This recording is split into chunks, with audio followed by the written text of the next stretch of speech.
again YouTube, Mad Dog here. Welcome back to my channel. So unusually enough for me, I've managed to escape, get a little bit of dirt time in, and I'm just walking down the pathways out here in the woods. I'm up in Derbyshire at the moment, and I've come across in the pathway this fallen ash tree, which on face value, as you can probably see along this pathway, people have clearly gone in between those fallen limbs and carried on the ways. However, the tree looks freshly fallen, if that makes sense, but the danger here is the fact that the limbs are still upright over there, and they're leaning against another dead tree which is also fallen but rotten. Basically what we've got there is a deadfall trap waiting to happen. So rather than take the easy route, come for a walk with me, I'll show you what I mean. Come under this little bush here, ways with me. Yowza. So as you can see, I'll just put you down here a little ways on the old camera there. So as you can see, the whole tree has fallen, and it'd be very easy for me to climb through this under and carry on underneath all of these, which hopefully, as you can see, they're all very loose and quite precariously positioned. Bring you in here a little ways closer and try and show you what I mean. So as you can see, there's quite a lot of timber still up there, and it's just precariously balanced against the limb of an old rotten down tree itself. So here is the little warning, really, what I choose to do, rather than go through this basically a man trap potentially. I would always recommend just taking your time to go around the backside, the root system of that fallen tree. Go around it for the sake of what, 15 feet, go around it, re-pick up the path over there, and don't use that easy route through, because honestly it won't take much. You've only got to get your rucksack, your Bergen snagged on some of that, and the whole lot could come down on you. And whilst it may look, you know, pretty spindly, basically, the tree, there is a lot of weight overall in these timbers, you know, and if this comes down and entraps you, you're done for pretty much. So don't take the risk, don't take the easy route, the easy way out with something like this. Always go the long ways round and be safe. You know, that's what this is all about, enjoying yourself, keep it safe.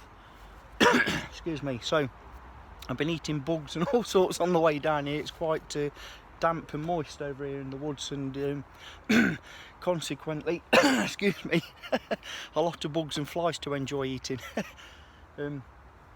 On the subject of dead fallen trees, I'm going to show you another little tip, or bit of advice you might say, why I always carry 36 inches of paracord. So stay tuned and I'll show you that little piece of advice.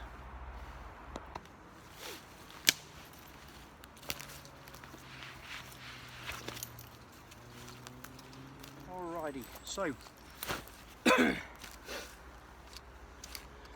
why I always carry 36 inches of string, bank line, paracord, whatever you choose. I've just got it hanked up in the top portion of my rucksack here. So 36 inches. Simple little trick or hack, but one that, in my opinion, you know, is well worth knowing. So basically we're going to use the 36 inches of paracord as our tape measure. Basically, it's, you know, there's nothing more than that. So 36 inches is a yardstick is what we're after. So I've got myself a dead branch here, and I'm going to use my piece of string, my cordage, as a yardstick, and there we go, to the end. So I know that yardstick, when I snap it off there, that is 36 inches in length. Okay, so I'm pretty much done with the string for now. What we do is now, and the use of this stick, I'm going to use this to gauge the height of a dead tree, or any obstacle really. Excuse me. So I'll pan you around a little ways in a minute to try and explain what I mean, but whilst I'm here at the moment, what we're going to do is, I'm only 5'8", so this varies depending on how tall you are, therefore how long your reach is, your wingspan. So how we tear that out is simply by taking the stick, being careful not to poke yourself in the eyeball with this, place it on your cheekbone, and then where your forefinger and thumb clasp the stick, we take that, and that will become our base point of our visual aid in measuring the height of a tree. So I'm then going to turn that round at that point and use this as my sighting gauge. Stay with me. Okay, I'll try and demonstrate this as best as I can. I'm on my own, so I've only got the little tripod, so it's awkward to get the right camera angle for this. But hopefully, as you can see over there in the background, the remains of that ash tree, the rest of which has fallen in the beginning of this video. So if I want to determine the height of that tree, for example, if I was going to build a camp around this area, I want to know that wherever I build my camp, I'm not going to be in the radius of that tree falling down and making a widow out of my wife, hence the name, you know, widow makers. So especially with dead standing trees. So to determine the length, the distance that I need to be at to be safe from that height of that tree, I'm going to use basic triangulation, which means, as we all know, any triangle that has equal side to the bottom, equal height, will give us a 45-degree in between. It has to be that way.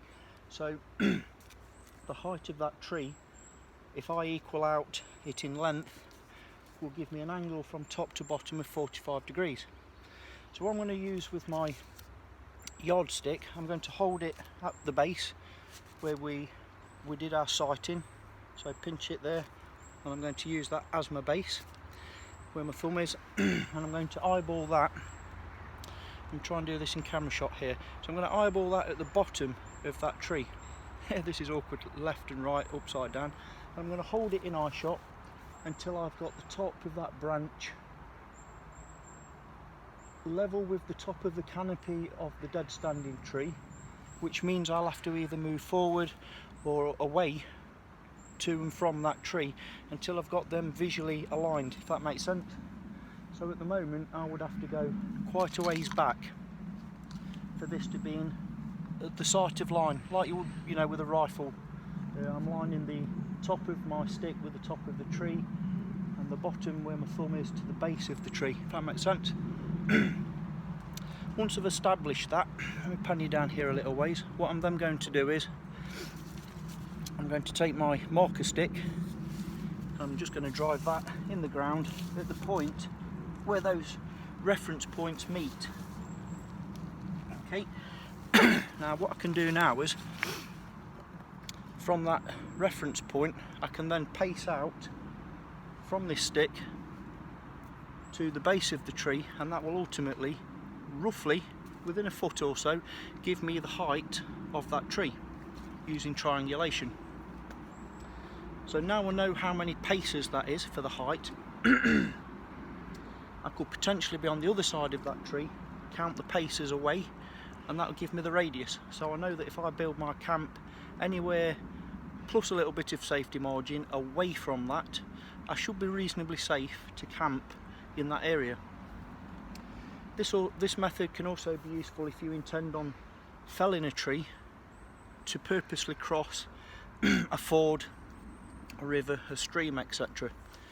You want to know that the tree that you're about to fell is going to actually be long enough, tall enough to reach the other side.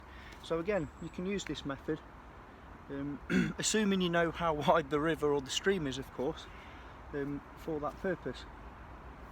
So long story short, that's why I always carry 36 inches of paracord on my rucksack, in my jacket, or both. do excuse me, it's a nice little piece of information to remember, especially when you're limited as to where you can camp.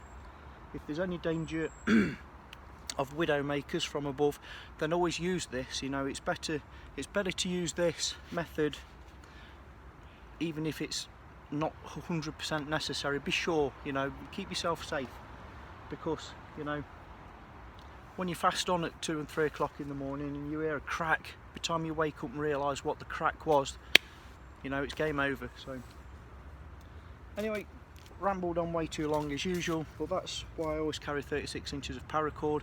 Obviously you can also use the paracord then for bow drill fires, spare bootlaces, traps, snares, all the normal uses of paracord.